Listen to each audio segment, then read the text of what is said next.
to establish this centre was Niall Clark. Niall, let me bring you back to the very beginning. Remind us what happened to that force. Basically, I suppose the biggest problem they had was that when they left Brest, that they divided in three groups. And then when they arrived in Bantry, because of the weather and fog, and it was the wrong time of the year, December, January, by the time they came in dribs and drabs into the bay, the first group were off Bear Island and just couldn't land at all. It was, horrendous gales and offshore. So there was no... Wolf Tone was actually in the initial group. Hoche never got to Bantry Bay. He was out with another group out in the middle of the So ocean. The weather beat them before? The weather beat them. Certainly there was 14,000 men. If they had landed, I don't think anything could have stopped them, you know. And what would your prize artefact be here at the moment? Well, the ship's bell, I think, is the prize artefact. The surveillance bell? Yeah. Initially we got the cannon up, and that really kick-started the project.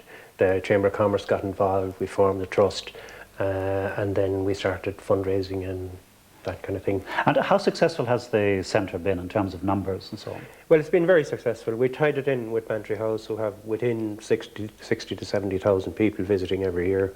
The situation now is you buy a ticket for the garden, you can view the Armada Centre on that ticket. But we've had a great response to it. And from the past to the present day, and classical music is of course the order of the day this weekend, but there's also a huge interest in popular music in the area. We've been meeting a man who came to live in Bantry, and here he set up his own recording studios which have seen all manner of well-known pop performers record there. Our Maria Malarkey came down to Bantry and met the man behind the scenes. To see the beauties of the sea and the mountains and everything. But from a musical point of view, it's great for my clients. Some of them are coming as far away as Denmark or Germany or France, Manchester or the north of Ireland or even Dublin. And they just find it relaxing and yet inspirational.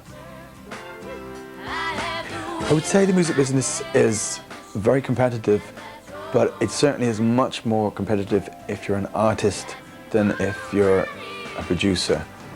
In Ireland, we have Francis Humphreys. Francis, where did the idea come from initially? Well, before the first festival, we were doing concerts here in Bantry House on an occasional basis. And I think in June '94, the Vanbrugh were doing a concert here. And in the interval, I went up to them and I just said idly, what do you think about doing a festival? And they jumped at the idea.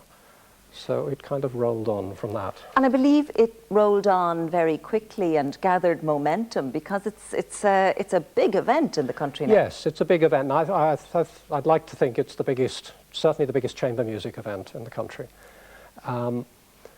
It began with 15 concerts and I think 2 or 3 masterclasses. It's now 37 concerts and I think 20 masterclasses. And most of the concerts take place here. Is it actually in this room? Yes, in this room. The library? In the library here. And of course we clear out the lovely furniture and put in... Just in case? And put in as many rows of chairs as we can fit in, and then we stretch them back out into the lobby there, and up the stairs again. And that way we can fit in about 230 people.